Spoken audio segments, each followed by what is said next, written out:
So I would like to welcome everyone to the school committee curriculum subcommittee meeting for today, Tuesday, October 19th. We'll be meeting from approximately 4 to 5:30 today. So the members of the curriculum subcommittee are myself, Helen Charlevsky, Susan Wolf-Ditkoff, and Stephen Ehrenberg. And we have several members of the Public Schools of Brookline staff with us today. I think there was an edit to the meeting minutes from September 21st. So I think we're going to table those until we can update the minutes and come back to those next time. Does that sound okay with you, Robin? Yes, that would be fine. Okay, I think it was just a minor edit, but before we go and do those, we'll update them and then we'll do them for the next round. Unless anyone has a, yes, Helen, did you have a No, question? I just wanted to note that both Casey and Leslie are in the attendees, so somebody should let them in, that's all. Oh, okay, thank you. Okay, well, welcome everybody. It's a lovely Tuesday afternoon. We have quite an agenda to get through. So we're gonna start off, let's see, I'm just waiting for Leslie to hop over. Hi, Casey. Hi, good afternoon. And thank you, Helen, for that. You're welcome. Thank you. So we have Leslie Ryan Miller is joining us from the Office of Teaching and Learning. We have Casey No Miller, OSS, and I see we have Michelle Herman and Gabe McCormick and Erin Cooley, also from the school district, and the chair of the school committee has joined us, Suzanne Federspiel. So welcome to everyone. So I believe, Erin, that you are first up on our agenda because we're going to table the minutes from our first meeting, and we have an MCAS presentation. Would you like to take the floor? Sure. If Robin, could you just allow me to share my screen?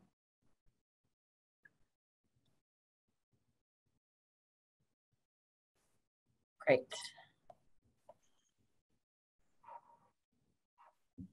All right. Let's see. I can see Gabe. Can you give me a thumbs up if you can see the presentation? Great. Thank you. All right. So myself and the OTL team that's here will go through not only the MCAS results, but also I will highlight some changes from the assessment that happened in the administration last year, kind of a pandemic year, so things were done a little bit differently. I will report our results for ELA, math, and science, and highlight some subgroup gaps. I will not report every single data point, but all of the aggregate results for the district and our schools are on the DESE public website. Currently, they have been since the end of September. So if you're looking for additional information or anything I may not have presented this evening, you can certainly find it there. And then I will turn it over to our OTL team to discuss actions that we'll be taking, either as a district or in schools or at the teacher level for this year and beyond. And then we will take questions. Before I jump in, I just want to remind folks that this is just one set of data, one data point that we do have. As our OTL team will discuss, we have district leaders, school leaders, teachers, and others using many other data points that we have available when we're making determinations about programming, interventions, and support that's best for our students. So again, one data point that we use, but there are many others. And I think you will actually hear from Dr. Dubois later on the agenda as well about all of the SEL work that we're doing. So it's all in combination with what we're seeing here. So quickly, just to review some of the changes from the administration from spring 2021, there was an extended timeline for testing. Grades 3 through 8 were randomly assigned one session of a regular 2-session assessment. So students took one of the sessions and not 2. Some students took the assessment remotely in grades 3 through 8. For grade 10, we still did have those 2 sessions, and it was an in-school test per the graduation requirement. In terms of our changes in results, so SGP, that's our growth measure, was calculated a little bit differently using a 2 or 3 year prior baseline. I'll talk a little bit more about that when we get to our SGP results. There were some updated graphics in our parent guardian reports that families should have either received or will be receiving soon. And the state is saying that we can and we should be using the assessment as a diagnostic tool throughout this year.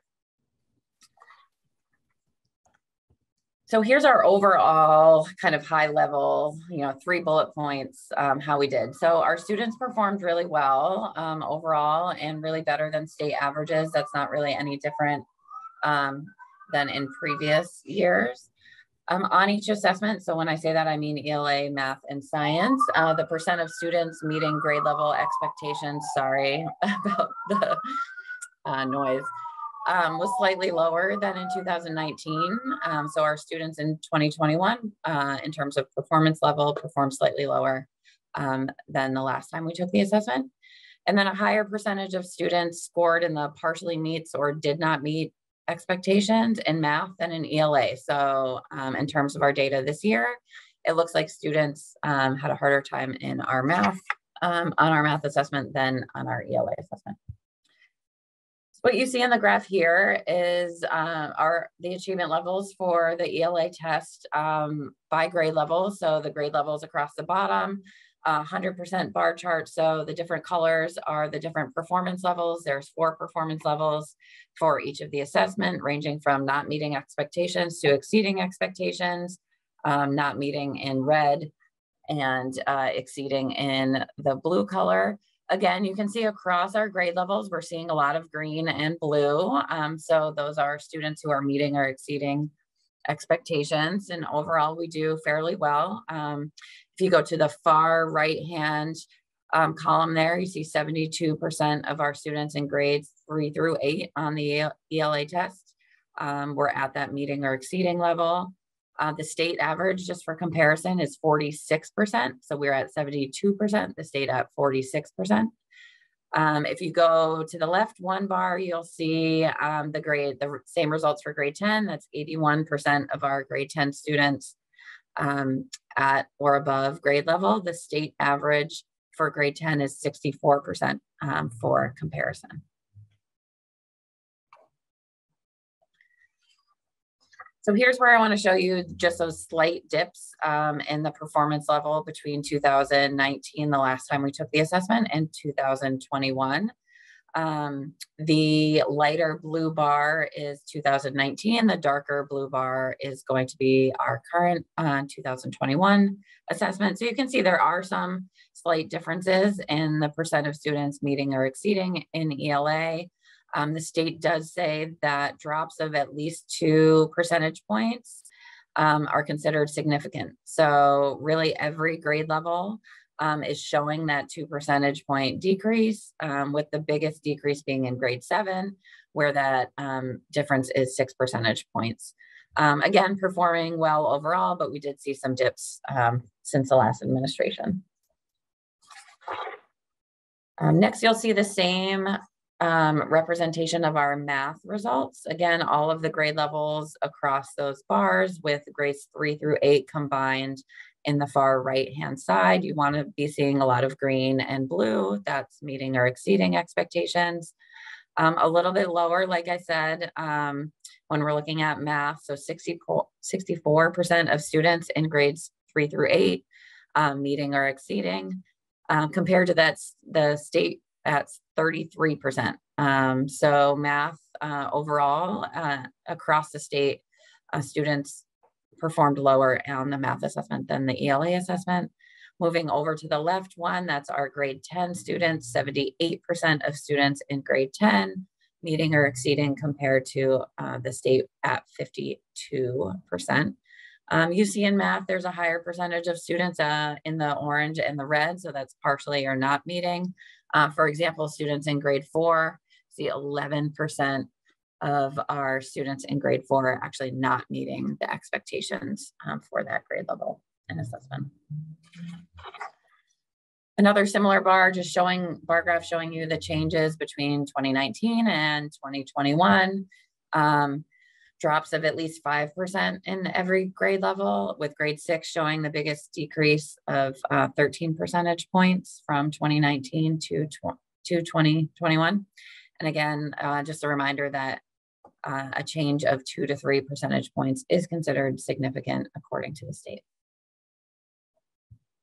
And then finally, here's our science achievement for grades 5 and 8. I did not give you the science results for the high school. That test was not mandatory last year for students. So all you see here is grade 5 and grade 8, grade 5 and grade 8, pretty similar in terms of their performance levels. 66% of students in grade 5 meeting or exceeding, and then 68% of students in grade 8 meeting or exceeding. So again, overall, we do really well. We're going to move on to our subgroup results. So I will present the results for a couple of different assessments. Again, this isn't all of the data that we have available, but you will see that our gaps are persisting in our performance level and growth measures. Achievement level gaps actually increased in almost all of our subgroups from 2019 to 2021. And then in grade 10, our math growth for all students and all subgroups is reported in the low growth range. So I'll talk a little bit more about that when I get to that slide. So this graphic is representing where those gaps are. So each of the groups of bars are representing one of our subgroup populations. So let's just take the far left as an example. The students in the blue bar, those are our non-economically disadvantaged students. So 77% of those students in grades 3 through 8 are meeting or exceeding expectations, or were meeting or exceeding expectations on the 2021 ELA assessment, compared to that gray bar at 34% of students who are economically disadvantaged.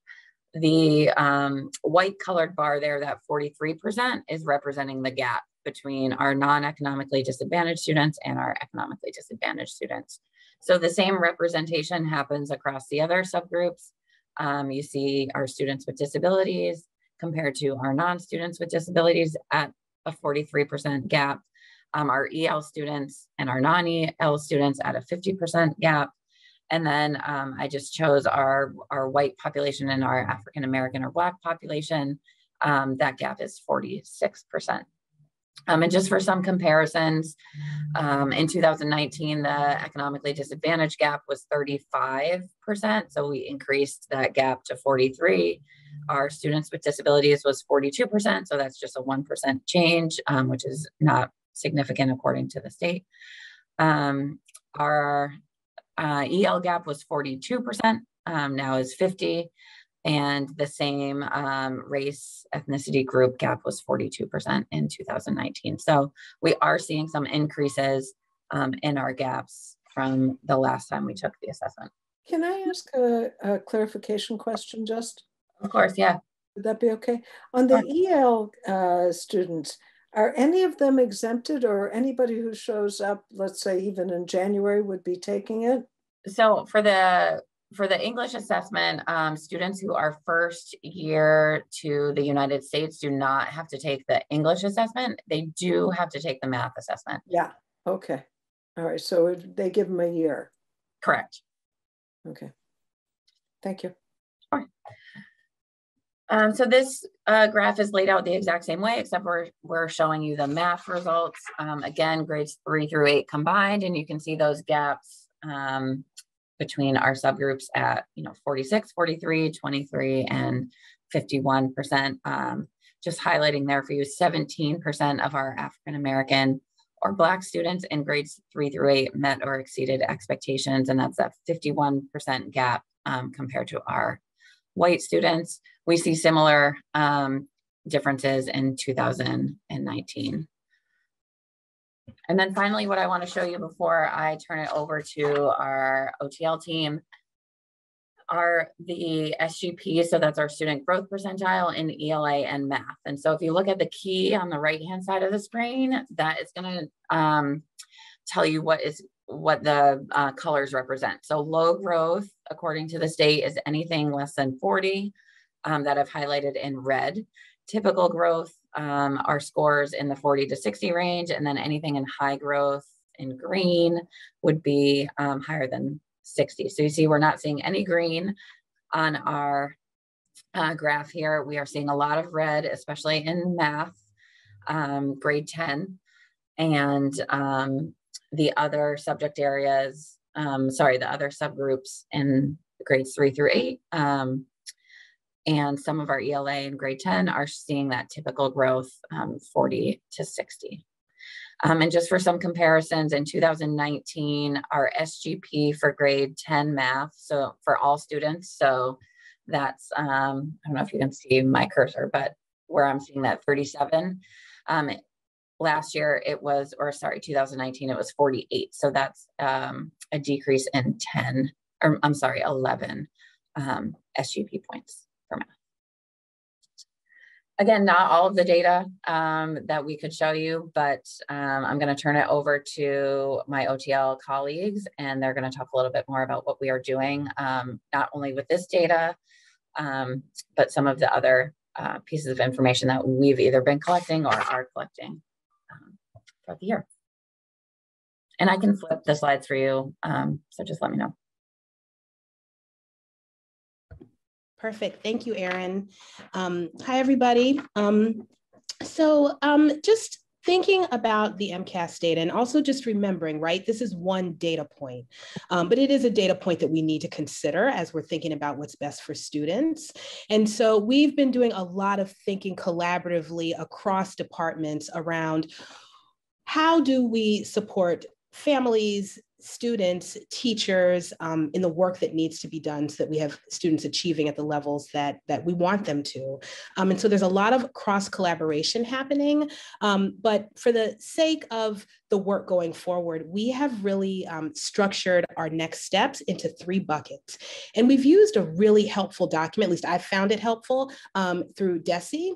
It is called the Acceleration Roadmap, and this document's been made available to all districts in the Commonwealth. And it's very intentional, it's very thoughtful, it's streamlined. And so one of the suggestions that they have made is that as you're looking at the data, you think about your responses in 3 buckets. The first one is fostering a sense of belonging and partnership among students and families. So these are just a couple of examples of things that we're doing to make sure that that happens for our students. As you can see, it's a cross collaboration. OSS is Office of Student Services, OTL, Office of Teaching and Learning, and OE is Office of Equity. So I won't read each of these, but I think certainly a big part of our next steps is how we integrate the adjustment counselors into the work that's happening at the school level and making sure that the students that need access to those adjustment counselors have the access that they need. Certainly the panorama data has been incredibly helpful in terms of knowing where we need to focus our attentions, where we have some strengths across the district, and then thinking about where we need to maybe focus our efforts.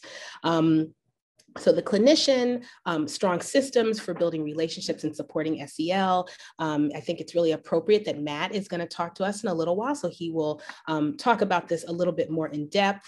And then provide focused PD on culturally responsive practices. So that's something that we are all talking about together. And we are not implementing that yet, but really taking the time to think about what are those culturally responsive practices that we want to see integrated throughout all of our classrooms. Jen? I was just wondering if you could, for folks who may not be familiar with the adjustment counselors, maybe just take a minute to explain what sort of their role and focus will be, just because we just brought it up. Do you think you could do like a 1 or 2 liner on what their specific role will be within the schools? Sure. I can do that, Leslie, if you want.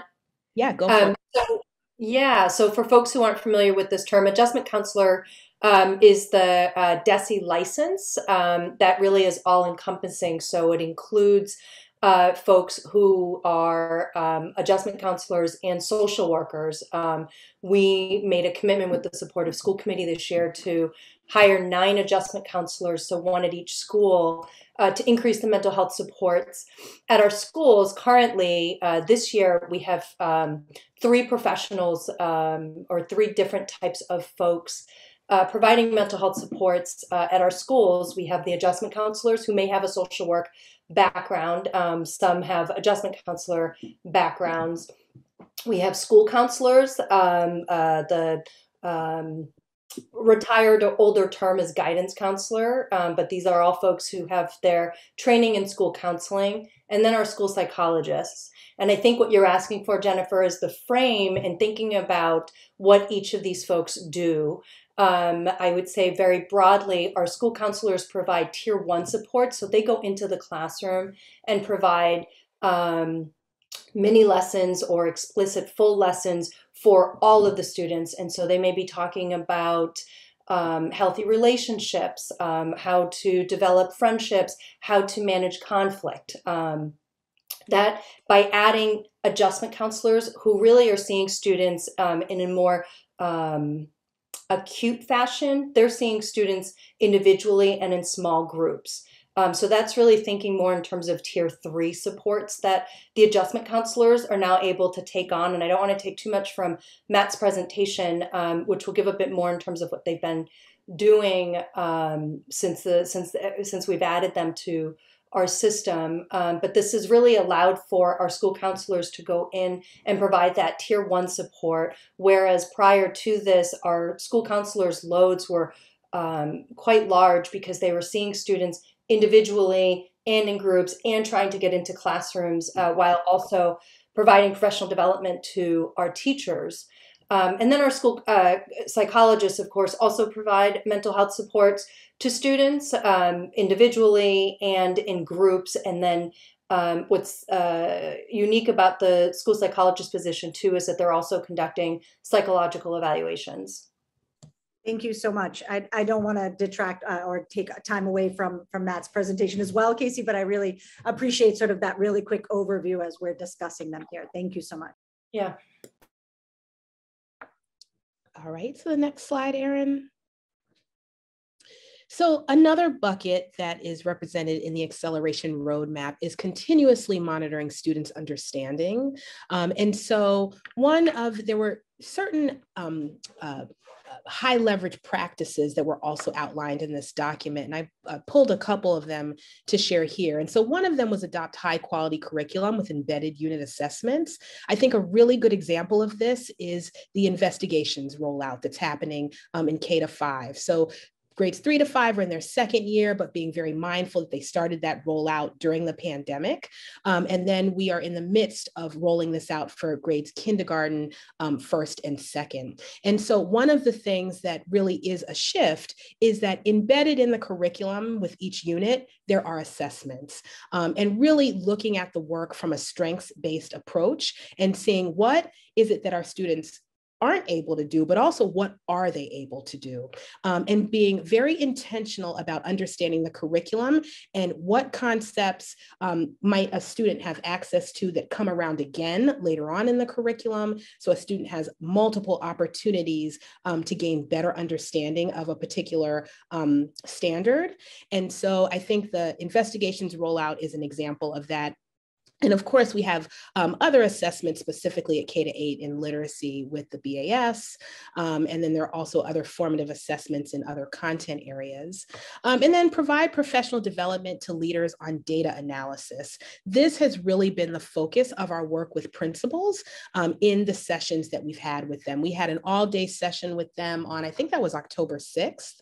And Erin really facilitated the bulk of that work around providing data, helping our school leaders to understand that data, seeing what additional data they may want to tell their school story. And so that has been it's been a common practice and something that we're continuing to work on. And I think one of the next steps of this is not just working with school leaders, but supporting school leaders to then bring those practices into schools so that our teachers are looking at data and figuring out where are the areas that are strengths for our students and where are the areas that are areas for growth, and how do we then come in with a laser-like focus on those areas for growth to make sure that our students gain the understandings we want them to have.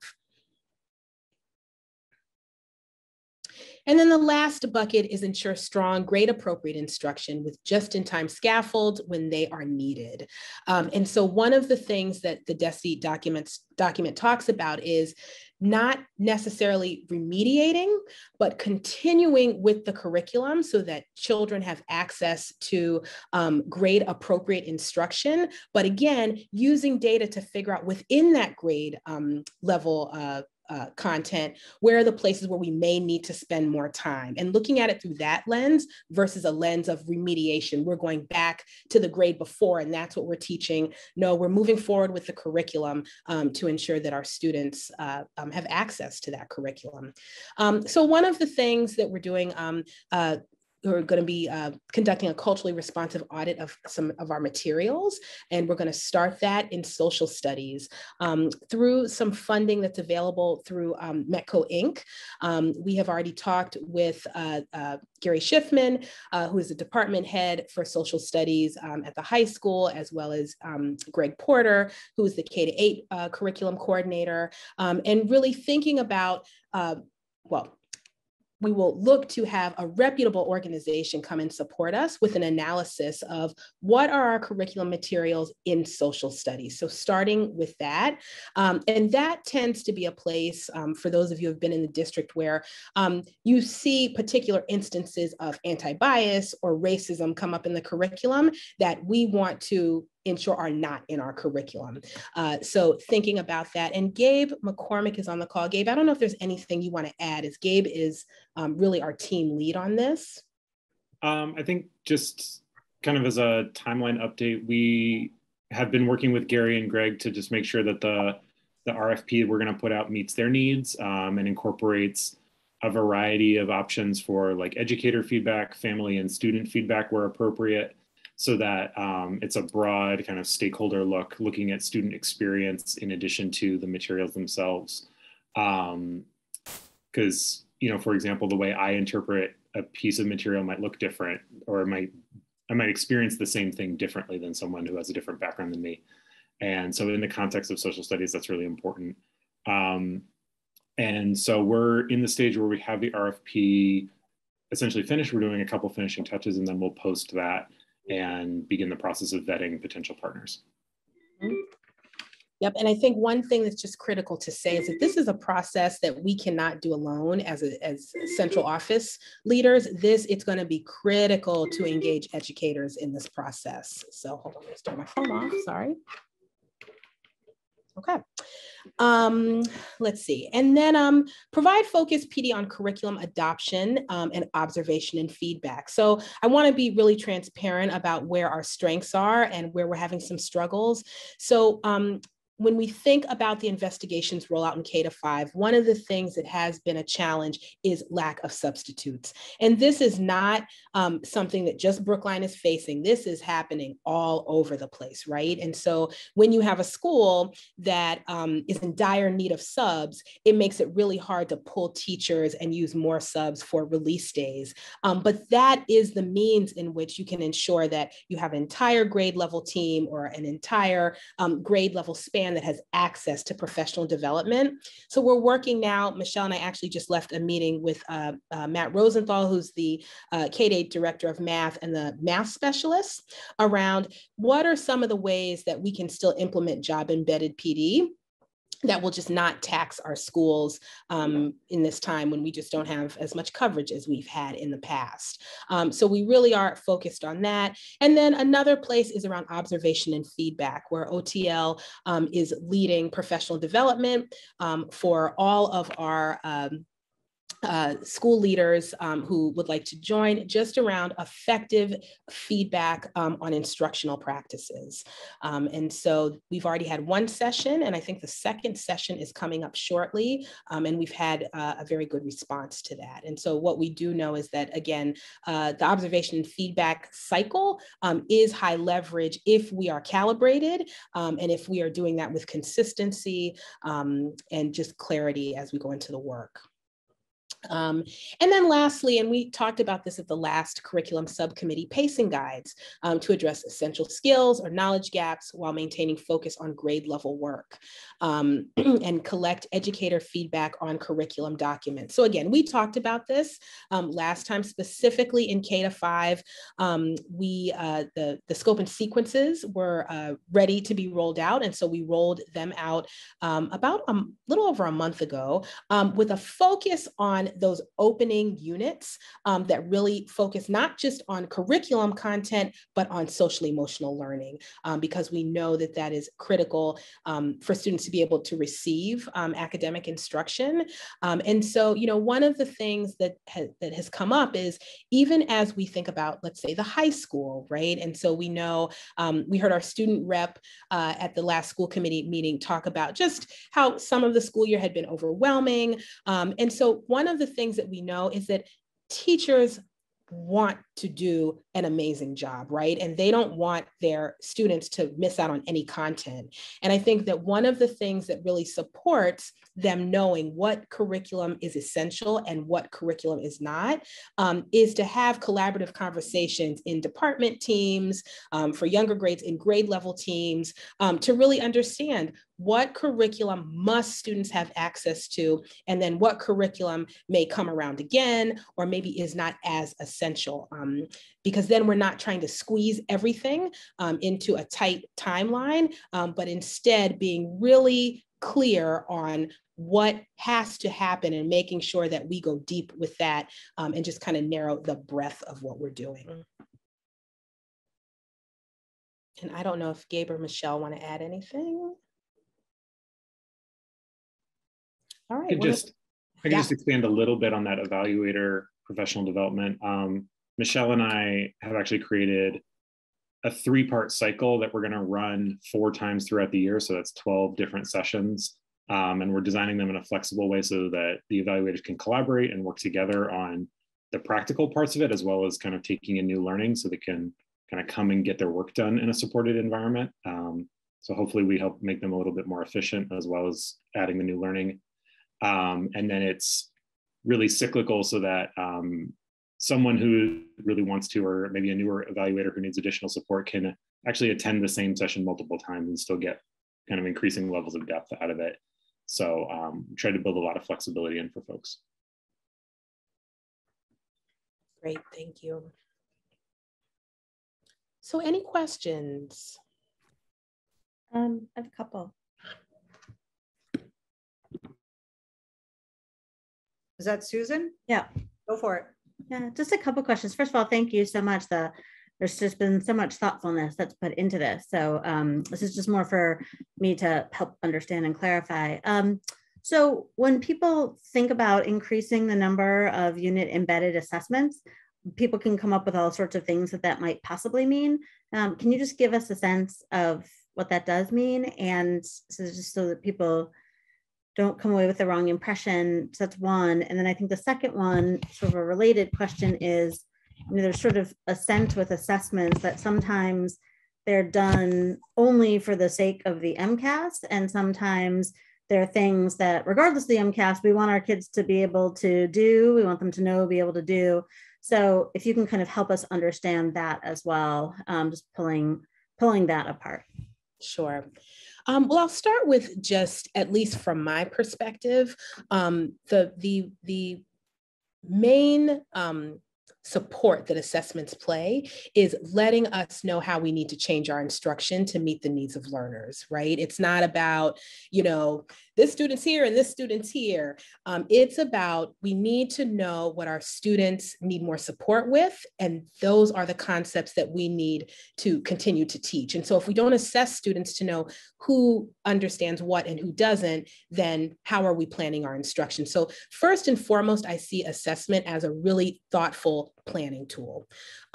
Secondly, in terms of embedded assessments, these are not like mini MCAS. These should be quick, kind of drop in the bucket assessments that we can do pretty quickly, that don't take a lot of class time and don't take away a lot of time from learning, and also don't take a ton of time on the part of the educator to assess and grade, but quick dipsticks that tell us, all right, this amount of the class knows this, this amount of the class may still need support, and that should inform our teaching practice. So one of the just ground rules of RTI that we know is that if we have less than 80% of a class that's understanding a concept, that's our teaching. And we have to go back and think about what do we need to do so that at least 80% of our kiddos have an understanding of this. And that might mean changing how we instruct. So I think that is a big piece. And then, certainly there are going to be those kiddos who are not in that 80%, right? And then that's when we need to think about, all right, that was our tier 1, what tier 2 and tier 3 supports do we need to be able to provide so that we can boost that student to where they need to be. Right. And just the other piece of that was, how much of this do we feel like we are doing because of the MCAS, and how much are we doing because we'd be doing it anyway? I just think that's a really important thing for us to understand. And I guess one other question, actually, based on what you just said, if 80% of a class doesn't understand it, but 20% does, what do we do with the 20% that does understand it as we do exactly what you said for the 80%? So I think that that's going to be dependent on the content and the teacher, and there's just a lot of variables there. But I think in terms of, are we doing this because of MCAS? Absolutely not. This is just good teaching practice. And so we can see some of the fruits of our labor in the MCAS results, but this is effective teaching. And Leslie, can I just add a clarifying thing to that? Please. So I hear the use of the word assessment in a way that's implying testing because you're attaching it to the MCAS. And assessment can be any task that we do in the classroom that provides information. And I just want to make sure that we're being really clear that the use of assessment in this context may include some things that look like tests, but also probably most of the time include tasks that look like the problem solving and access to content that we want to see from students. And so I just want to make sure that we're not conflating testing with assessment. And so I think that's a really good example. And, it's interesting. I was in a classroom last week, and I thought this was just a really skilled assessment, right? The teacher asked at the end of a lesson, who has it, who kind of has it, who doesn't have it? And she immediately pulled the thumbs down, said, come on, let's go. And the rest of the class was working on something independently. And she pulled those kiddos for not more than 6 minutes and then sent them back to re-engage in the work. So that that's a form of assessment too. I'm sorry, Gabe, I didn't mean to cut you off. I'm good. I was just going to offer an example, but I think you took care of it. Does anyone else have any other questions particular to this presentation before we move on? Suzanne? It's not a question. I just want to say thank you to Michelle and Leslie for making that distinction between pieces of work that we assess and a test. And another very good example, I think, is just looking at student work. If you ask a student to do a problem in math and then they turn it in, or they work with their partner and they talk about what it is they did, and you can just look at student work and see who has gotten it and who hasn't. So anyway, I just want to throw that out, but thank you for making that clear. And we never want assessments to take over our time to teach. If all we're doing is conducting assessments, then when are we teaching students what they need to know? And so we want to be really mindful of that. I know Suzanne's familiar, I've been in places certainly where you just spend a lot of time on assessments. And so they are integral to our work. We can't not have them. We have to have them, but we also need efficient and time to teach students. Helen? I pressed the wrong button, sorry. So of all the results that you've seen, and not just the ones that we've seen now, what is most concerning? I mean, considering that many kids had, a half year to a year of, not the prime Brookline teaching, let's put it that way, and a lot of stress along with that. But more the teaching itself. I mean, I think it was hard. It was hard for the kids to get it. It was hard for the teachers to give it. etc. Is there an area that you're most concerned about, or is it just an overall area? Or are there groups that you're most concerned about? I think for me, when I present this data, it's pretty similar year over year, right? We do really well overall, above that 60-65% in the meeting exceedings when we're looking at all of our students. It's those gaps that we're seeing for our marginalized populations that are most concerning to me, given we haven't seen any changes in those gaps over time, regardless of whether it's a pandemic year or not. I'm sure my OTL colleagues could maybe talk about, specific content areas that they find alarming, but that's what it is for me. Just the gaps that happen, whether it's 2017 or 2021, that we're seeing. The pandemic just exacerbated things a bit. Yeah, and not even that much, right? In the 2 to 5, maybe in math a little bit more, right? Percentage points, but they've been there. It's just we need to, in my opinion, figure out what it is we're doing, which is what Leslie just talked about, to try and help change that narrative and that pattern. Okay, thank you. Another thing that I wanted to just add on to that, I think I really am looking at the same pieces that Erin's looking at as far as what's concerning, and it follows a trend that we've been looking at for a while, I think. But a sort of strange part about looking at this data, I think, is that we have to remember that some students took one subtest and other students, whether in our district or another one, took a different set of questions. So we're comparing data about a test that one half of students took session 1 and the other kids took session 2. So they didn't even all answer the same questions. So it's just really, some kids took it remotely, some kids were here. So, but I think even I'm surprised, pleasantly, that actually we did really well over the state. And I actually wasn't sure how much of a drop we would see, considering the really unusual circumstances of just the test itself. I don't know if people from OTL wanted to respond before we move on, or are we good? Stephen, did you have a question before we move on? Yeah, that was what jumped out to me also, was the gaps in achievement for kids of different races. And I mean, obviously there's constant conversation about this, and Janae did a really great presentation for us last time on some of the initiatives her office is planning. But Leslie, I just would love to hear from you how you think about that gap and its persistence. I'm not asking for your silver bullet, but if there's any particular approach or concepts that you are coming in with that you'd like us to know about, or if there's any kind of support that the school committee could give you as you look to tackle it, I would love to know about that. And just a side comment also on the assessment conversation. I appreciate the distinction you made also. I just want to note also, once again, the tendency of all assessments to trickle into prescriptiveness if the boundaries between diagnosis and prescription aren't vigilantly policed. So I know that I appreciated your comments about the distinction, and I'm sure you're going to be looking to see how you can make sure that that's part of the overall OTL culture when it comes to diagnostics. Thanks. No, thank you, Stephen, for saying that. I don't know what the silver bullet is, but I think that first and foremost, what we can do is just acknowledge that there are different levels of achievement, and being intentional about what we're doing to narrow what we're seeing, narrow that gap. Right? Because it's not a child's fault at the end of the day. Janae's been talking to us about confirmation bias, right? And so we never want to put the onus on a child. This onus is on us to figure out what are the things that we can do and that we need to do to support our young people so that they can be achieving equitably. And there's a range of things.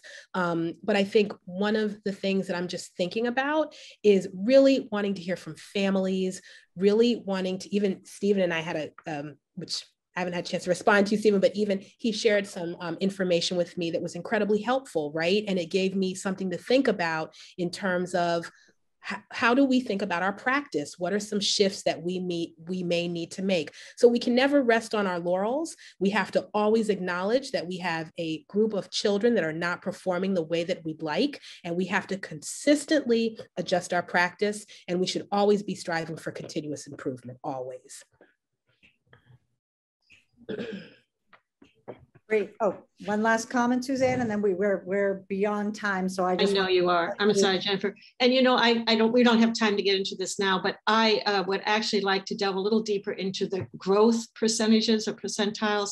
I don't know if they still figured them out the way they used to, but it used to tell you how students with like cohorts increased the scores or whatever compared to each other. So it was really kind of against themselves and people who were students who liked themselves. So I don't know if they're still doing it the same way. It's been a little while since I've seen that, especially with the pandemic, but maybe in the future, we could talk a little bit about the growth that our students showed. Sure, just to answer you quickly, it is similar. The methodology is a little bit different this year that I won't get into, the statistics of it, but it does still compare you to your like peers across the state. Thank you.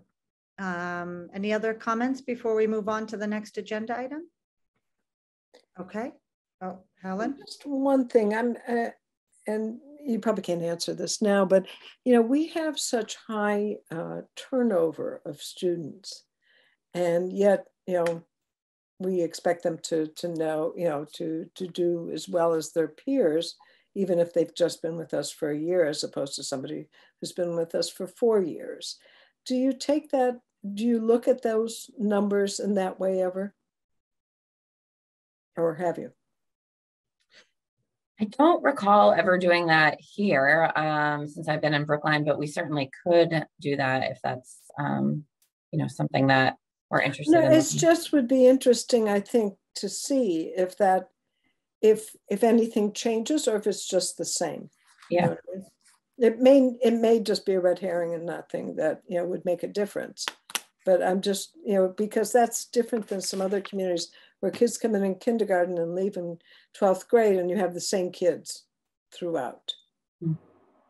Jennifer, you're going to kill me. Can I just say one quick thing on that? Not to answer, just to comment. So when we went through the strategic planning thinking process about 5 or 6 years ago, that particular question was a really important priority. So it's one thing to look at MCAS scores across the board. It's quite another thing to look at students who've been here for at least 2 years or more. And I think our educators felt much more comfortable thinking about what were scores from kids who'd been here for a few years, who knows where they came from internationally or other districts, but where we had kind of had a chance to work with them for at least 2 years. And there was a difference when we disaggregated it. Not that the people who have been here less than 2 years aren't important, but it was a different conversation about what that means and what we do with it. So just to put a pin in it as we go into thinking about strategic planning going forward, that did matter to a number of our educators in the last process.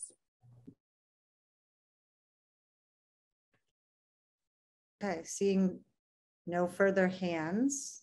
Okay. All right, we're going to move on to, thank you so much, Erin, for coming and sharing this data with us, and we're doing all of that work, and to OTL, Leslie and her team for coming up with sort of the next steps along with OSS and thinking about how we can do that and looking to improve our student success and increase our student learning, and thinking about, what are our next steps for closing gaps as well. So that was really good start conversation. The next item is the timeline for the Office of Teaching and Learning goals. And Leslie, I think, are you leading that conversation with us? Yes. So it'll be a collaborative effort by Gabe, Michelle, and myself. And Michelle's going to share for us. And I know we want to make sure we have enough time for Matt. So I think that we can go through this a little more quickly than we thought. So I'll just say we have, there's a lot of work to do around teaching and learning. And so we really want to ensure that, one, as Dr. Guillory mentioned in his in his goals that we are maintaining and continuing the work, but also we don't want to make any huge rash decisions as we prepare for a strategic plan that we all want to be engaged in. So the slides that you're going to see, they represent our work for this year and beyond, but primarily this year, and they're organized around our department goals. Objective to maintain department momentum while strategic plan is developed. And so that is aligned to Dr. Guillory's goals. And so as you review this, you'll see some technical challenges, adaptive. The dates that you'll see, they're our best estimate at this point, and they may need to be tweaked based on how the work continues to move and flow. And then some of the items are just really interdependent on one another. So in order to do one, we may have to make sure that another is complete. And so that may change some of the timeline, but we're really using this amongst the three of us in OTL as a real guiding document for the work so that we can really kind of check ourselves and make sure that we are following up on the goals that we said we would follow up on this year. There's a lot of bright and shiny things out there that catch our attention, but we really want to stay eyes on the prize. And so we're hoping this document can assist with that.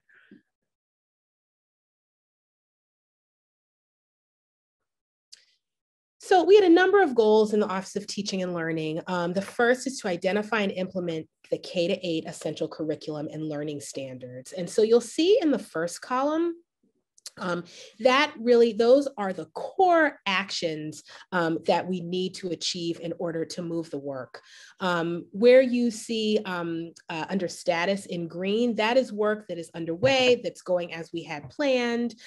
Yellow is work that, how do we describe this in the key? We didn't say. It's speed with challenges. There we go. And I think the key here is like the yellow challenges are challenges that we think we can overcome, that are in our locus of control. We can take care of it. Right. We just haven't yet. But we just haven't, and we need to be thoughtful about how we move forward. And where you see black, that means we just have not got to it yet. So it's really just, I'm not going to say it is standstill. We just haven't moved there yet. And so I'm not going to walk through all of these, and I'll make sure that we get this to you all so you can see it in more depth and review it more carefully. But we're engaged in a lot of work, and so again, we want to make sure that we're doing a thoughtful job related to the work that's in front of us, and not getting sidetracked. Michelle, I don't know, do you want to say anything about the K-8 or because Michelle is really leading this work with the K-8 coordinators? Yeah, I just think it's a process, and I think that we need to give the teachers the opportunity to help us understand how it's rolling out. Have we given too much? I think one of the things we talked about last time was that we have too much curriculum and we need to get it to a place where it's doable for people. So I guess just the idea that these may float in and out of red and green and black, green, yellow, and black throughout the time that we're working on it, just as we learn things. And I think that one of the goals is to really be set up by 2022, to really be set up with a curriculum that we think is going to be the right thing to do. And it doesn't have enormous changes, but really getting it into a place where it's usable for teachers. Yeah, and if I could just say something, Michelle, before you go to the next slide. So if you look at this one, if you look, let's say towards the bottom, embed project-based learning as a part of core instruction. Also, you'll see revised progress reports and report cards as needed. Those are critically important things, right? And especially the project-based learning, we've been hearing from families about how well that worked in the Universal Summer Program. And so they want to see more of that during the school day. And so we're in agreement on all of that, but we also want to manage expectations. Those two things alone are a heavy, heavy, heavy lift. I can't I can't tell you how heavy that is. It's heavy. We've got to engage educators. We've got to make that the work has a through line. We don't want to do this work and then turn around in 2 years and say, whoops, we did it wrong. Now we got to do it again. We're trying to do it right the first time, which means we're really asking for people's patience and their trust that we are going to do this work, but we're going to do it thoughtfully, and we're going to take the time that it needs to do it properly. Should I move on? Please, sorry, Michelle. Nope.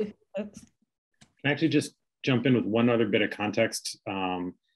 As you can maybe tell, like these are screenshots from a spreadsheet that we're going to be working with as a more living document. And so each kind of month we can show the updates and show what's changed and on the relevant items. Yeah, thanks for saying that, Gabe. So you'll notice second goal, manage and ensure compliance for all federal grants that serve as a funding source for OTL. So, you know, it's not to throw anyone under the bus. There was a lot of changes here. And so our grants just weren't in compliance. And so we wanted to make sure that they were. So we've spent an incredible amount of time in the opening weeks of school to make sure that this is done and that it's done properly. And we feel really good about the submissions. They've all been approved. But it also takes a lot to manage grant funds. It's not the same as operating off of a general fund. When we talk to a teacher and they would like funds for whatever it might be, we have to think about what have we already committed to in the grant, what is the grant for, what makes sense on the grant. So, you know, it can be complex, but we are really doing our due diligence to make sure that we have outstanding submissions and that we are timely in our submissions. And we're paying for the work that's really going to benefit the district. And then conduct a review of the PSB middle school model. We just finished the draft of the RFP, which I think looks really good. I don't know if we're going to get to that in today's meeting, but Gabe's actually going to talk about that in a little. Actually, let me let you talk about it, Gabe. Sure thing. So basically, similar to what we said about the social studies project and that curriculum review, to really do the thoughtful middle school review that we want to do, where we look at budgets and staffing and scheduling and instructional programming and maybe, you know, similar districts and what they offer, we realized pretty quickly that that's going to take a dedicated amount of work. And so we want to partner with an organization or a group that can really do that and has the expertise about what middle school can look like nationwide, right? Because we know our system or maybe other systems we've worked in, but don't really have that deep research base. So we're drafting an RFP as well. As Leslie mentioned, if we don't get the chance to look at it today, which looking at the time and knowing about Matt's presentation, we may not get to, we have a draft that we can send to all of you for comments and thoughts in between, so that next time we meet and talk, you've already looked at that. But you'll see here that really the vast majority of the work is dependent on getting that support. So kind of the quicker we get that RFP revised and in a good place and out, the quicker we can begin the rest of it.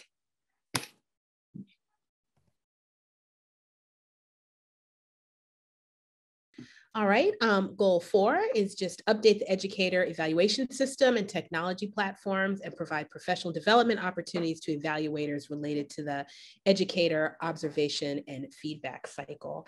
And so this, you know, Dr. Guillory, you know, and rightfully so, wants 100% compliance on evaluations. And so we not only want the 100% compliance, we want them done well in a way that is really going to support teacher practice and service of students.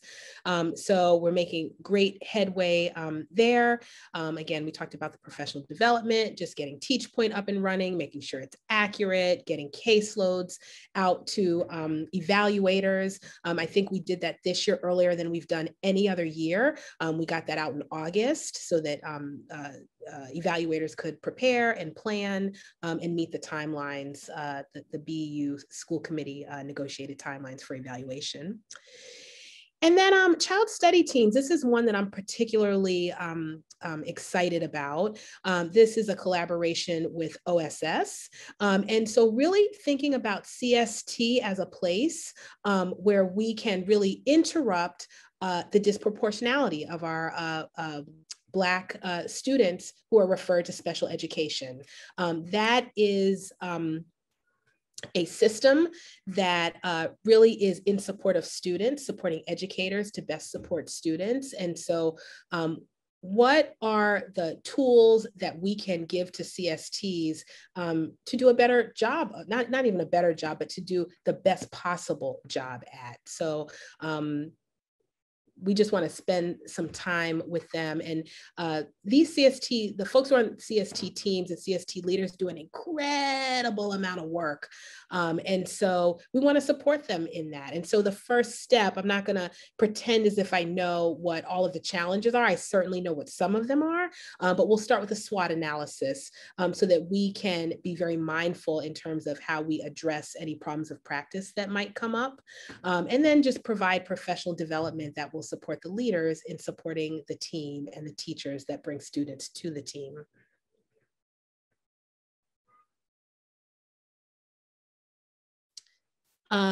Okay, goal 6, create and implement a robust menu of professional development opportunities for educators to support their practice. Michelle and Gabe, I don't know if you want to weigh in, but I think one of the things that's critically important to me is that we support educators. And so professional development is a real means to do that. And so my goal is to have a robust catalog of PD offerings where every teacher in this district finds something that they believe is going to be helpful, that they actually want to take part in. Certainly, there are mandatory pieces as well, and I hope that teachers want to do that. But you know, I really, I think the first step to working with our educators is supporting our educators and supporting the work that they do every day. And I see PD as a really strong means to do that.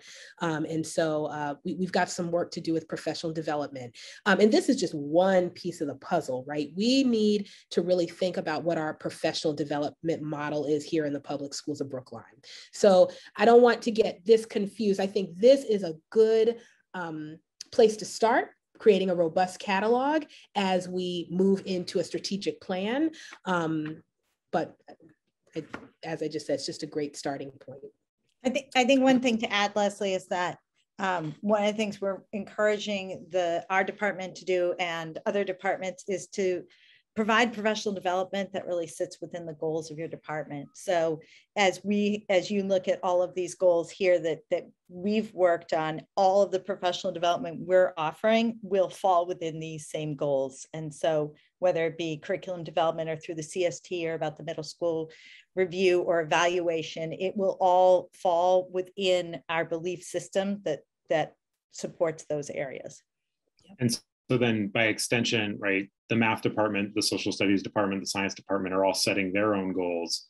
And so the professional learning that they offer will be reflective of that. And that's based on their thoughtful examination of their curriculum and their knowledge of, you know, what we've been able to deliver in the past and what we haven't been able to deliver.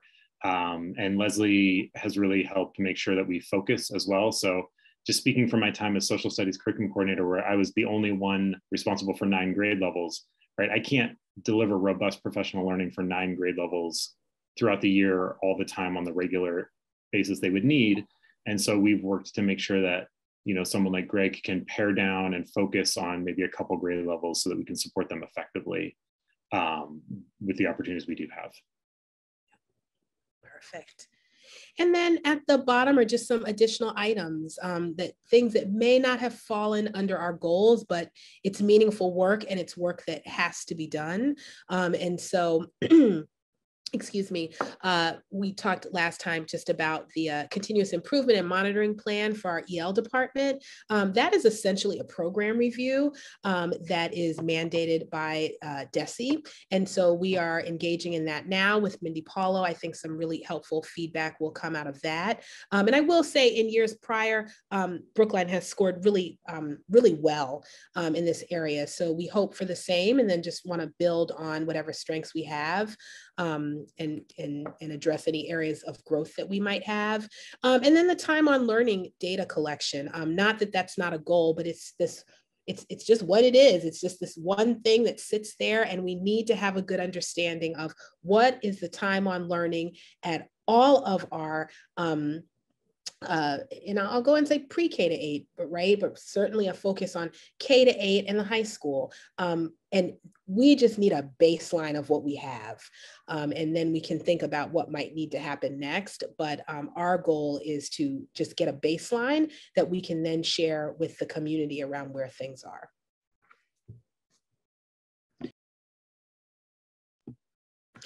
And I think that is all. I don't know if there are any questions. So Leslie, before we get into other questions, I just wanted to, the goal long-term is for us to sort of get updates each time we meet as a curriculum subcommittee to sort of see where we are with these goals, right? Yes. And so, you know, what I think is, Jennifer, I think maybe you and I should talk about how we can do, now it took us a little bit longer to introduce this tool to you all, but what's the means of doing a quick update using this tool at each of the meetings so that you can see how things are progressing and potentially where things aren't progressing that you may want to ask questions about. Does that make sense? Or I don't know if anyone else. Absolutely, yes, yeah. And I just wanted to the other committee members to know that this is, you know, we'll do updates on the timeline and progress on goals, hopefully at each meeting, but I don't think we'll take the length of time, as you mentioned, that we did for the introduction. Does that make sense? Okay. Did other folks have questions about anything on the timeline or OTL goals? Helen? So I have 2 questions. I noticed that the high school is a Title I school. Is that correct? Yes. Because it's never been in the past. Yep. So that is a correct. And there are various formulas that you can use when you are submitting the grant. And so what we wanted to be really mindful of is making sure that funds went to the places where they should go. Mm-hmm. The high school will actually receive a good portion of funding because they have a number of students that qualify for Title I. And so, yes, it's Title I. I'm sorry, it is the high school, Lincoln, and FRR all qualified as Title I schools. Right. And I think as a kind of a helpful distinction, it's not that the number of students who experience poverty has changed significantly at Brookline High, or the percentage has. It's that we've elected to use a different formula in order to support schools. And we're able to do that? Yes. Oh, because I thought you had to have like 23% of free and reduced lunch or something like that. That in the past, at least, that had been the criteria for a Title I school. By the numbers that we have right now, the formula and then like the method that we chose, because the DESE or the federal program allows us to choose from, I think, 3 or 4 different formulas. Excellent. I mean, I think that's great. I think that's fantastic. And then the second question I had, I guess I'm a little, I hear what you're saying about project-based learning and it being, you know, having that black line there sort of concerns me because I think we had a nice impetus from the summer. And it would, you know, at least to have a plan of how we're going to get there, if that's our goal, or, you know, or that in year 2 of this goal setting, we're going to something, because it feels like it just stops. Sure. So I don't know what you can do about that, but, and I know you have a lot on your plate, you know. Sure. And I appreciate that, Helen. I mean, I think that within the next couple of subcommittee meetings, hopefully that will change. Oh, okay. It will no longer be, and we'll have a plan in place. To be really honest, we've just been focused on a lot of those areas that are green, the grants. Things that you have to do and are time specific. Right. And really thinking about, you know, what are we asking teachers to do? Because especially the K-5 teacher, I get a little bit concerned about because they have so much that they're experiencing, right? And so we're going through a math rollout. And so we're working with them about that. There's a number of shifts happening in the 3rd grade science curriculum. We're going to have to pull 3rd grade teachers for that. If we were to do project-based learning, we would need some kind of substantial rollout that allows us to implement the work widely across the district. And that's going to be a draw on their time. So we're thinking about what our capacity is at the district, but also thinking about what our educators' capacity is. But I do hear your point, Helen, and we'll look to have some update for you that shouldn't remain untended to for this school year. No, Yeah, but I didn't realize those colors could change through. Yeah, they I thought can. it was for the year. No, and if you looked actually in the comments section, when you get the actual document, you'll see that doing the project-based part is dependent on getting the sort of curriculum laid out so that we can see the appropriate and natural connections across content areas. So that's what made it black for now, but the black things will change. Okay, thank you. Stephen, you have your hand up? Thanks, Jennifer. I have a quick comment and 2 questions. First, I just want to, I feel like it's protocol now to thank you for everything you're presenting, but it's really real. I'm just going to say, like, before I was elected to school committee, one of my great frustrations was with how OTL communicated as a department and how it was very difficult for a parent to understand what its priorities were and how they're allocating resources. And you've made it so clear, and it's so clear that you were really thoughtful about it. And I'm grateful for that. I think it's important what you're doing. The way you're communicating, I feel like, okay, maybe I didn't need to run for school committee. I could just go back to being a parent because you've got it. So that's sincere. Question number 1 is, how are your goals set and how do they align with Dr. Guillory's strategic process? That's a great question. And so this was really a collaborative process. First, I did look at Dr. Guillory's goals, and especially thinking about that goal of, I don't have it in front of me, but just maintenance of what is happening, right? And so there were some things that we had already committed to that we just didn't want to drop the ball on, that we wanted to make sure they kept rolling. The grant funding, the scope and sequence work, oh my gosh, what else was on there? I should have them in front of me. But I think pretty much everything that is green were things that were already underway. It wasn't necessarily new work, or it was possibly work that was, for lack of a better word, like in jeopardy. Like we needed to get it done so that we could move forward. The evaluation work, that's really high leverage work. It's a DESE a guideline that we need to file. So we didn't follow, so we want to be out of compliance with that. So we needed to make sure that that was ready to roll. So I think we just really thought about what was underway, what had tangible deadlines that we needed to meet. And that was a lot of our thinking. Go ahead, Gary. I can jump in a little bit, right? I think the evaluation goal, right, is a direct response to Dr. Guillory saying he wants 100% evaluation. And just like we talked about how we need to support educators, we need to support the evaluators. I don't know that I'm totally airing dirty laundry, but that kind of work hasn't been necessarily district standard. And so we want to make sure that if we're expecting 100%, we support people and they have the resources they need to do evaluation really well and thoughtfully so that it's growth oriented for educators. Then something like the middle school model has been significantly requested by members of the school committee, by members of the community. We've, in my 7 years in Brookline, have talked about what are we doing about middle school the entire time. And so Leslie made a choice to really put it front and center. And so I think you see a combination of things that Leslie made a call about that are referenced to Dr. Guillory's goals that are also then some technical pieces to make sure that with a new Office of Teaching and Learning, we make sure like gears are greased and wheels run and the basic operation happens. So it seems like you're saying that there was a lot in the pipeline where you want to make sure that stuff is carried through to completion.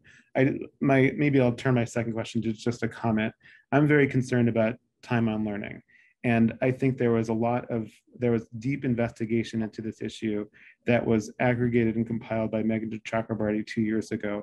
I sent a copy of her report to Dr. Guillory. I could send it to you too, Leslie. In that report, she has a folder of about 20 background documents, some of which were FOIA'd, some of which were her own independent research, some of which came out of interviews with members of the community. The bottom line to me is that it was slashed by 50%, so science and social studies over a decade-long period, particularly in 1 year. To me, this is a crisis.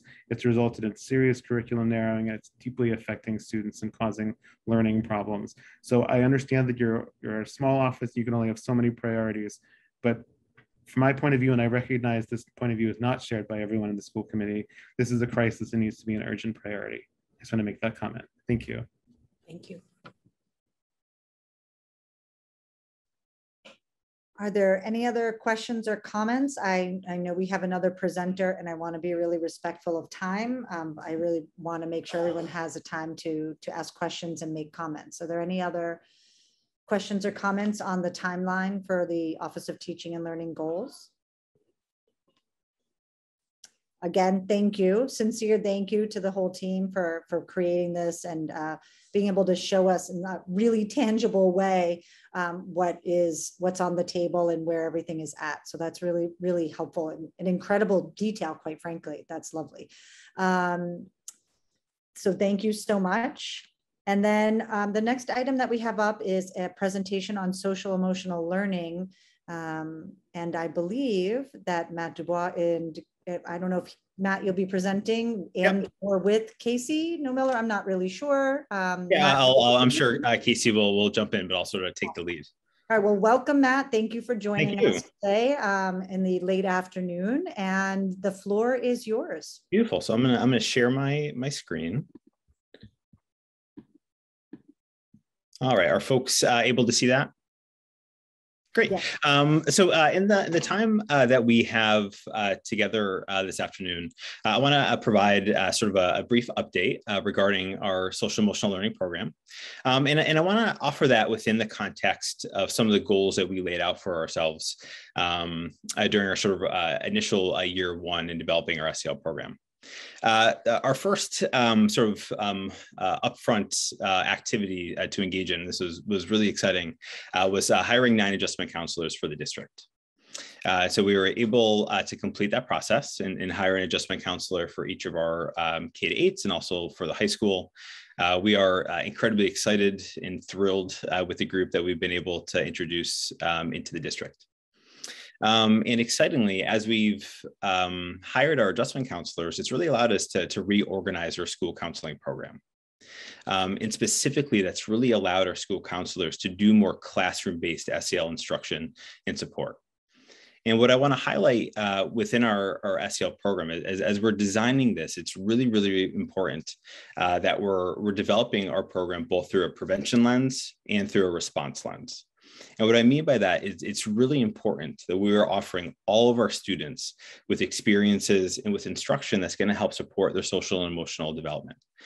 We know that when kids have really strong social and emotional skills, it can help prevent a whole host of negative things, including significant social and emotional challenges. At the same time, we also want to be highly responsive to the needs of students and when they are presenting with higher levels of social and emotional need. So by having school counselors in every single building, by having adjustment counselors in every building, by having school psychologists in every building, we're really able to offer a continuum of support. We're able to be really proactive and to be promoting social and emotional competence, and at the same time being highly responsive to the needs of our students. Another important goal for us this year was continuing to increase awareness of and commitment to social and emotional learning. We know that this is not a new concept to a district, but it's really, really important that we're sort of collectively on the same page when we're talking about SEL. One thing that we are sort of offering as a lens, I think this is a really important thing to be talking about, is I think sometimes people are worried that an investment in social emotional learning will be at the cost of academic instruction or sort of be at a cost of academic learning. And what research tells us, and this is really, really clear, is that when we invest time in social emotional learning, we're very likely to have a very meaningful impact on kids' ability to learn. And we sort of know with investing time in social emotional learning is that by doing this work, we can help ensure that all of our students are emotionally and psychologically prepared to benefit from the instruction that we're providing them. So in many ways, we can actually increase the number of minutes that kids are engaged in instruction each day by investing time within this work. And so as we're thinking again about SEL, investing in this time can absolutely help support academic instruction. And really good academic instruction absolutely helps support social and emotional learning as well. So both of these are very foundational for us to be able to achieve the learning goals that we have for students.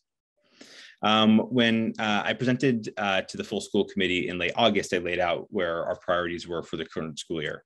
And those priorities were really sitting in a space where we're trying to help kids build their relationships with adults within buildings, and really help kids feel safe and supported and affirmed in all classroom environments. And so a lot of our professional development, technical assistance, and resources that we've offered educators this year has really been sort of anchored within those priorities.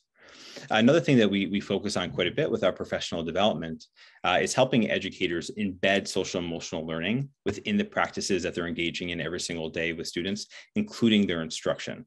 Again, what we know is that when social emotional learning feels like this other separate thing from instruction, sometimes it just doesn't happen every single day. And in order for this work to have a meaningful impact on kids, it's really important that every single day they're having opportunities to practice and develop these skills. And then finally, an early goal that we had in this work was having a deeper understanding of the curricula that have been used within the district historically. And so I've had the opportunity to speak with our school counselors, to speak with principals, to speak with psychologists and other folks within buildings. And what we've identified is that these are the 5 curricula that have been used most often within the district. And typically what happens is that a professional will identify a need with a group of students that they're working with, and then we'll sort of identify a curriculum that then reflects and sort of meets those needs. As we're thinking about a curriculum that we could adapt throughout the district, sort of implement that within classrooms across grade levels, it'd be really important that we would select a curriculum that would completely map onto the framework that we have within Brookline. Taking a step back for a second, the framework that we use within Brookline comes from CASEL, and this is a framework that most school districts within the country utilize. And so CASEL is defining social emotional learning as including 5 interrelated skills. So self-awareness, self-management, social awareness, relationship skills, and responsible decision-making. And so as we're thinking about a curriculum, it's really, really important that curriculum has an evidence base to help support development in each of these 5 areas. And so when we look through the curricula that have been used within Brookline, the research sort of communicates to us that second step is the one that has the strongest evidence base for developing competence in each of these areas. Taking a step back, so second step is a universal social and emotional learning curriculum. It's designed for students pre-K through 8. It's designed to be implemented by classroom teachers. And so that will typically look like a once-a-week lesson that's usually 20 or 30 minutes long, and then sort of including some reinforcement strategies that can be used throughout the week to help reinforce the skills that are taught. Every couple of years, CASEL will do a systematic review of SEL curricula. The most recent review was done last spring. And in that review, second step sort of had its highest level of designation as an evidence-based program. Again, just because of the research that's been done to the program and the evidence in supporting each of those competence, each of those areas. As I named, there are sort of pockets and sort of places where this work is happening. I want to sort of highlight 3 spaces here where second step is being used. So right now it's being used in BEEP, MECO, and STEPS. And sort of interestingly, it's being used in a slightly different way in each of those places. And so in BEEP, classroom teachers are implementing it with all of their students and in all of their classrooms. MECO is using it more in sort of a tier 2 capacity. So they're using it to help shape and inform the therapeutic groups that they offer students. And then STEPS is using it in their after school programming. And so as part of our programming, I meet consistently with all those programs. And as part of those meetings, you know, I'll sort of collect information about them regarding their experiences with the program. And really specifically understanding, you know, for their perspective, is this something that feasibly can be implemented by a classroom teacher and can be implemented consistently? Wanting to know sort of aspects of social validity. So for example, is this something that teachers like? Is it something that kids respond to and like and can engage in? BEEP is doing a lot of work around sort of modifying the curriculum to be accessible for students with disabilities. And I want to know, is that something that can be done feasibly so that all kids can benefit from the curriculum? And so as I'm collecting that information about their experiences, that will then sort of help inform to see if this is something that we would want to move forward to other key stakeholders, to see if, including school committee, to see if this is something that we would want to recommend as a universal curriculum. But I also want to note that, we know that any selection of a curriculum requires input from a lot of key stakeholders. And we know that it needs to be a really intentional, really thoughtful process that, given sort of the financial and time resources that would be required to pick and implement a curriculum, that'd be a multi-year process. But I just want to offer that this is sort of where we are right now in regard to curriculum. So that's the information that I have. Jennifer, I see your hand up. Yeah, Matt, could you, so I'm just, as I'm listening, I'm thinking, and I'm wondering if you could give me your input on how you see, so I'm sorry, I'm trying to frame my question. Can you talk about the difference between second step, or your understanding of second step, which my experience has been with it as sort of a discrete skill instruction versus something that maybe deals more with like classroom culture, something more like programs like Responsive Classroom or Open Circle, which are a little bit different and have a morning meeting component. Yep. So like I see them as very different kinds of things. And so could you talk about why the district is interested in sort of this discrete skill instruction piece? Sure. So what I would offer is actually both of those things would be really important for as we're thinking about sort of a complete SEL program. We sort of think about sort of four broad buckets, right? One of the buckets you sort of talked about is around classroom culture, classroom climate.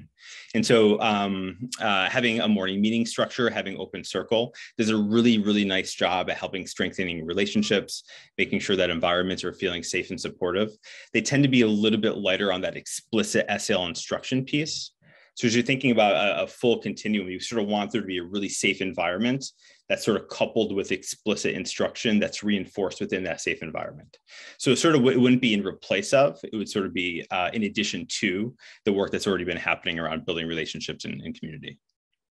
So I guess my next question is sort of, do we have a plan for that sort of community building and classroom culture piece that I know just in the past, it seems that it's sort of a little bit spotty in coverage, sort of some teachers weren't in the district at that time when the training took place. Some people are trained in X, some people are trained in Y. And so, now that we're sort of in a place where we, I think there's this widespread understanding, I hope, of how important SEL is. And I love the connection that you made between taking this time to work on this SEL goals and the ability to increase student engagement and academic tasks going hand in hand, I think is so important. And so I'm just wondering if we're thinking about sort of that two-pronged approach, this discrete skill instruction, and also having everyone sort of have access to that same sort of classroom community building structure. Yep. Yeah, I think you named an important thing. I think there's sort of varying levels of training around that more formalized approach, for example, with like an Open Circle or a Responsive Classroom. So far this year, and this is sort of building on from last year, I would say 90% of our professional development and the resources that we're sending educators are really intentionally designed around relationship building and community building. And so we have a pretty large directory of resources. We offer a weekly newsletter to staff as well that very intentionally will offer, for example, 3 strategies that they can use sort of the next day or within their week to help build relationships and build community. And so that's sort of a less formalized way to do it, but is sort of a way to still target those experiences within the classroom. What we sort of understand is that from sort of a cultural perspective, it's really, really important that sort of everyone is framing this as a sort of an everyday activity. That again, it's not something that just happens, Wednesday mornings at 9 o'clock, until 9:30.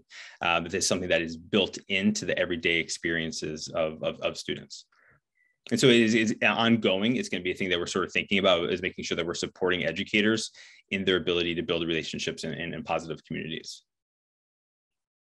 One thing I just want to add too for the subcommittee members here, and everyone who's listening really, is that this is very much a research year For us, obviously, adopting a curriculum is a school committee process that we would have to go through. But it's really, sort of the three offices, OTL, OSS, and Office of Equity, sharing our goals and meeting regularly to talk about how do we get to that community piece, that culture piece, without needing to buy an off-the-shelf curriculum.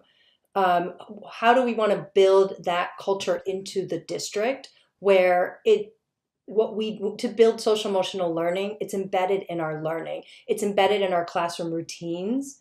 But at the same time, we recognize the importance of having explicit instruction in the CASEL areas that Matt showed earlier. So it's not that, Matt, I think, is pointing out, he's honing in on second step because we do have those small pockets of implementation of second step. But that doesn't mean that we're not considering other explicit instruction programming too. Yeah, I just, as a follow-up, I just mentioned, things like responsive classroom or open circle, just because they do provide to some extent. And I'm not saying there may be better things out there. I'm just using, things that I know of. And it doesn't necessarily have to be a product, right, that you buy, to your point, but it formalizes I don't know if that's what the word I want to use, but it creates a structure that becomes an expectation, and it becomes a routine, and it becomes the way, sort of creates the culture of a classroom, of a school, of a district. And so, especially when we have new educators coming in who are trying to, find their way into the culture of a school or a classroom, it creates a structure for that. And so I guess that's why I bring that up. I do think it's a two-part piece. Those programs are more holistic and not so skill driven. And so I totally see that need. I'm just wondering how we can create that structure for all of our educators. You know what I mean? To give them the time because it does take time for morning meeting, right? And so to give them the space that says this is important. Anyways, I'm all done. I've talked. And I think you're hitting on this really important idea of sort of structurally, right, supporting the work. And of course, this looks a little bit different in BEEP than it does in K-5, than it does 6 through 8 and 9 through 12, right? But we oftentimes are talking about with our professional development and a lot of the technical assistance that I provided is sort of really much honoring that structure where you're beginning the class with a welcoming routine. That sort of, in the middle of the class, you might have a little bit of a brain break. Throughout the entirety of the class, you're, using things like cooperative learning structures, you're using open-ended questions, and then you're very intentionally ending the class in really a thoughtful and reflective way. And the beautiful thing about that is all in advance of learning. Really good instruction is also anchored with that structural approach, right? And so that's, we're being, really intentional. And as Casey talked about, our collaboration with OTL and OSS, right? There's so much overlap with really good instructional practices that also help support social emotional learning. And those are the practices we want to lift up and support educators in using. Helen? Thank you for this presentation. I meant to thank Leslie and the rest of the group for the first presentation.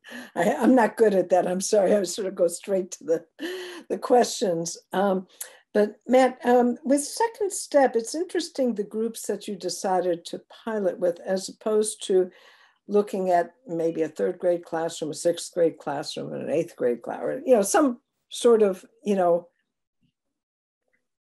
class that, I guess my question is, why those 3 as opposed to sort of a potpourri of classes? Awesome question. So, and this is my fault for not being clear. So BEEP and MECO and STEPS, they all sort of individually identified that that's what they wanted to do.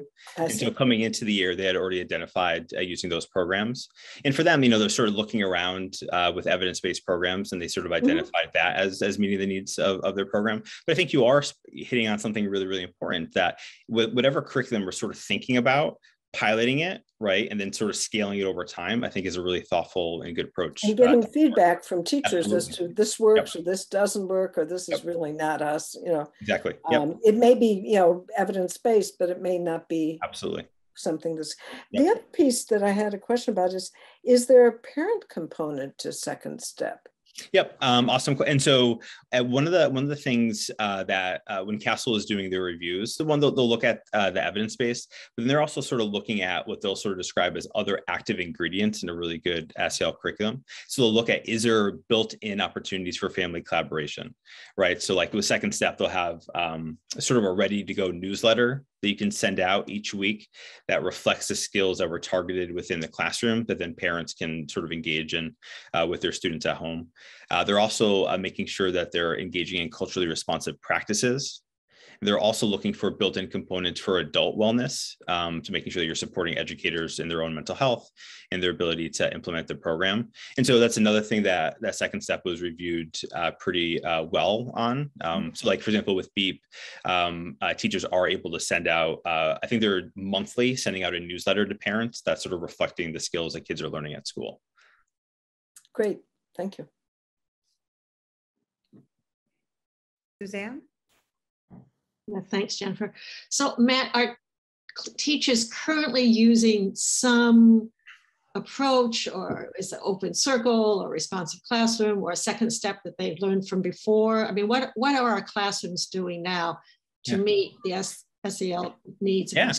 And so, you know, one of the best things that I get to do is to be in classrooms. And it's really, really powerful to be in classrooms and walk around our buildings to see how much time and dedication and love is really being put into this work. And so, you know, obviously I haven't been in all classrooms, but I'd say that, you know, the vast majority of definitely our K-5 classrooms are starting their day with a morning meeting. And they're sort of built in, you know, things where you're going through the calendar and the weather, but then also very thoughtfully and intentionally doing some community building exercises. Sort of a nice example of this. I was in a kindergarten classroom last week, and the teacher introduced me to her students, and they sort of have a welcoming routine where a student said, "Welcome, Matt, to our classroom." The student identified her pronouns and then asked me if I felt comfortable sharing my pronouns. And there's sort of this beautiful example of this welcoming routine that they've practiced a lot throughout the year. And this is a 5-year-old who, you know, was that reflective and sort of warm and welcoming me into their classroom. And so I feel pretty confident that the vast majority of educators are very intentionally sort of beginning either their class or their school day with something that's going to help support kids' readiness to engage in learning. Matt, will this review and work and go all the way K-8, or is this a K-5 thing? Yeah, it looks like in middle school. Yeah, so you know what's sort of interesting within SEL curriculum is there tends to be the most evidence base exists with K through 5. That's just where most of the research has been. Second step does go pre-K through 8. But again, it sort of looks differently K-5 than it does 6 through 8. And then this sort of high school is again sort of its whole separate thing where there's just fewer curricula that exists. But there are, you know, I would say in hearing about the work that's been done in other districts, sometimes they will sort of tackle K through 5 first, and then move into middle school programming. You know, there's multiple ways to go about it. But I think as part of our review and sort of learning for folks is trying to figure out where do we want to, for example, start with implementation? Where does it make sense to start rolling this out? And so, you know, again, we are definitely not married to any idea. I think we're very open. We're in the place right now where we're open and sort of listening to people's experiences with it. Thank you. And maybe that's part of our middle school review too, is thinking about what these structures might look like in middle school. It's a kind of, and what is our model? And so that may be a whole nother set of things. Do folks have other questions or comments for Matt and SEL or Casey? Casey, did I just see your hand pop up? Yeah, I just wanted to add Matt's first slide. I think the first bullet was that we added 9 adjustment counselors, which again is a huge feat and impressive. But one thing I also want to add too is that Matt's position is new. Without a dedicated administrator to really oversee the implementation, the thoughtful work of all of the SEL programming that's happening, none of this could have been possible. So I just want to make sure we point that out too, that Matt's position is new in addition to the adjustment counselors. Yes, so excited. All right, great. Seeing no other questions and noting that once again, we've gone over our time and not yet tackled all of our agenda items, which we really thought we were going to be able to get through. So the other remaining item is the request for proposals and RFP for a middle school program review. How do you think we should best proceed for this particular item, and what is your timeline on the RFP? I'll let Gabe jump in because we discussed this prior to the meeting. We had a feeling we wouldn't get to it. So Gabe, if you want to jump in. Yeah, so the RFP itself, or the draft RFP, is ready to go. And so my thought was that I would send it to the folks on the subcommittee so that give you comment access, so you can comment all through it. It's a Google Doc right now. The timeline is not strict, but it's the sense of the sooner we get it in a good place, the sooner we can get someone and the sooner we can get the work done.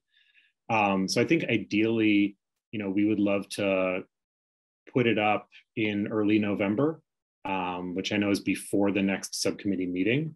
And so I think my instinct right now, assuming it works for folks, is that, if the comments make sense, kind of asynchronously, and we can go back and forth that way, we might be able to, if the comments are light, might be able to just not have to meet and discuss it, but the comments will make sense.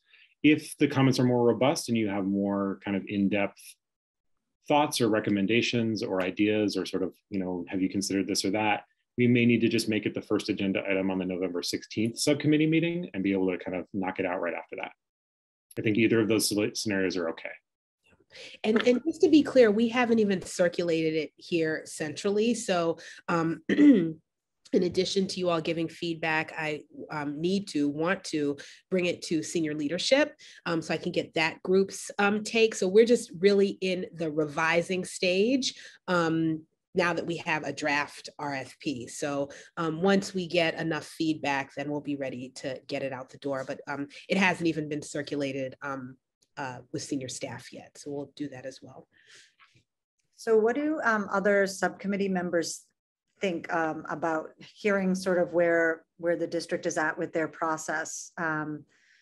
Do we think that we may need to, I guess this is my point. I don't want to hold you up by not being able to talk with us again until November 16th, because I know the sooner that we get this out, the sooner we can move forward with the project. So I'm just wondering if it might not be beneficial to schedule a short meeting with the sole purpose of reviewing the RFP. Not that people couldn't make comment or feedback now, but to like really have a conversation about it. What do other folks think about this? And I'm looking at you, Ms. Chorlebski. Well, it's interesting. Why are you looking at me? I think Susan has probably much more, and Stephen had much more experience with this than I do. But I guess one of my questions is this RFP that's going to go out to, is it under 50,000 so that we can just get quotes with, the RFP, sort of delineating what it is we're looking for deliverables? Or is this over that amount and it's something where we're looking for a request for qualifications and then looking at the cost? You understand what I'm saying? Yeah, I think that's a little bit about the nature of what we want to look at, which I think is part of what we want to get feedback on, right? I see. So we're still at the beginning part of putting together what the scope is of this. Yeah, and even in our early discussions, I think it's based on, some rough napkin math for what consultants cost. I think it's right on that edge. And if we scale it to a certain version where we're looking at maybe staffing and budgeting and scheduling, it may come in under, but if we want to expand that to what kind of programming do we offer, and it's a little bit of how big the question is, because it could very easily get over that 50,000 mark. I think it's important that we look at it and maybe try and give some feedback and probably, if answering your question, Jennifer, I think it might be a good idea to bring it back for once it's in almost ready stage in November. I mean, you want to do this first part right, because otherwise you're not going to get the right answers. So I wouldn't want to rush it. That's my sense. What do you think, Susan? So I think two things. One is absolutely we need to kind of get it right. And we, I don't ever want the school committee to be a bottleneck in a decision-making process. So both of those things.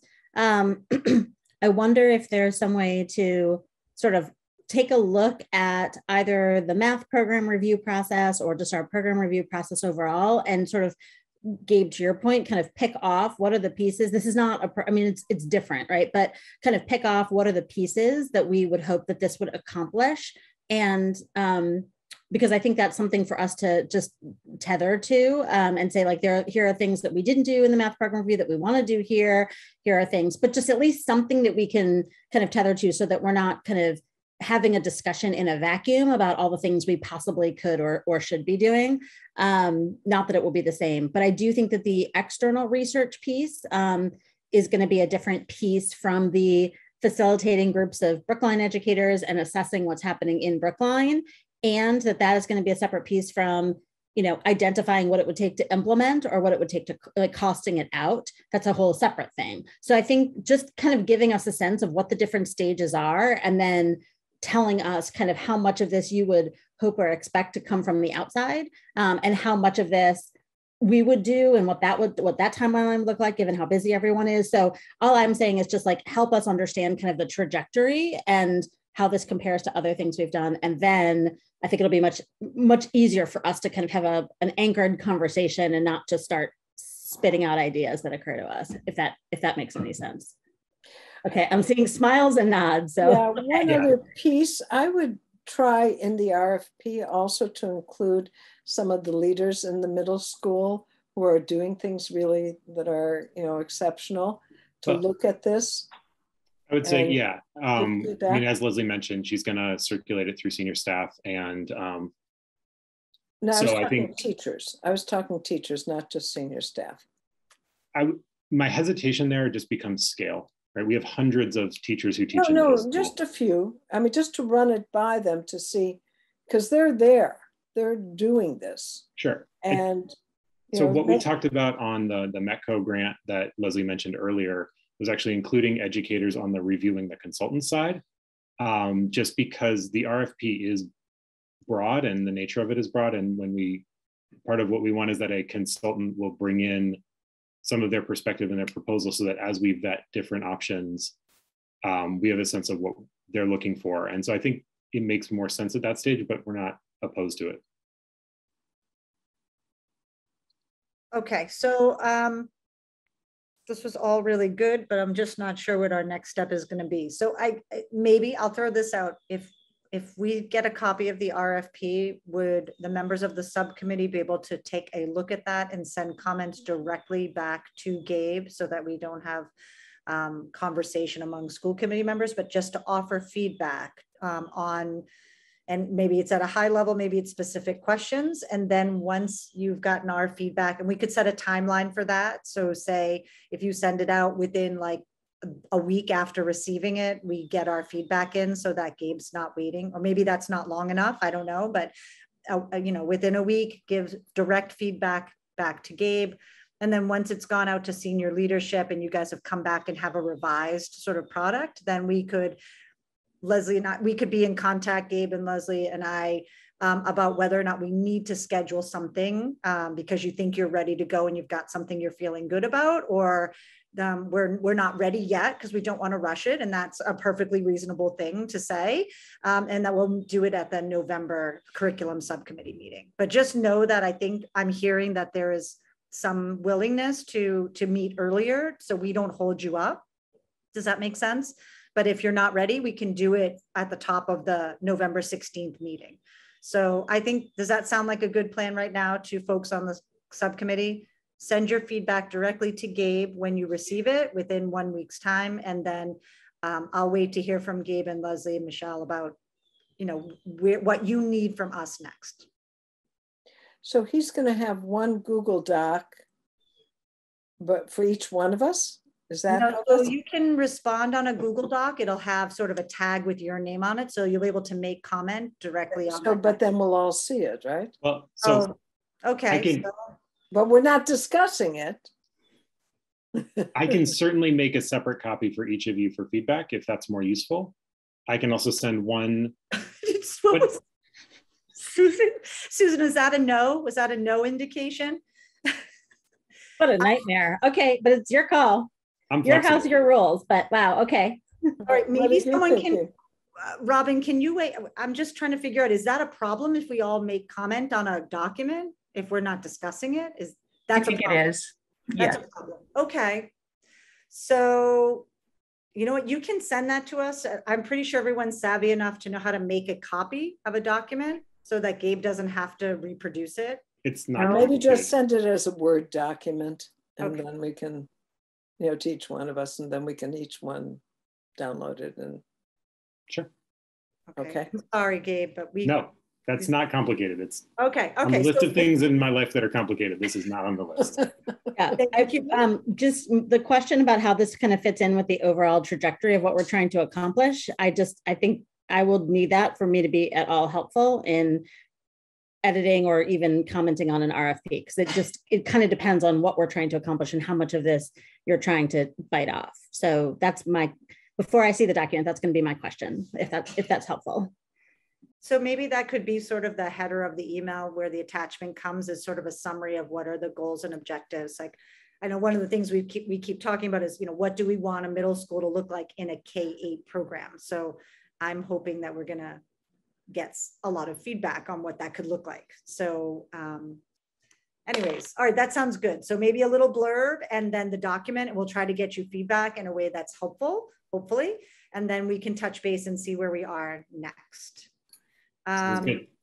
Okay, so it is 10 of 6. We are 20 minutes past time. We do have new business. Is there anyone who needs to bring up any new business before we go? I think we have lots of business going on. So, all right, that sounds. Sox. Huh? Go Sox. Go Red Sox. I'd like to say go Astros, but. And welcome, We Dr. give equal time there. At least you're listening. That's great. Okay, so this was really great.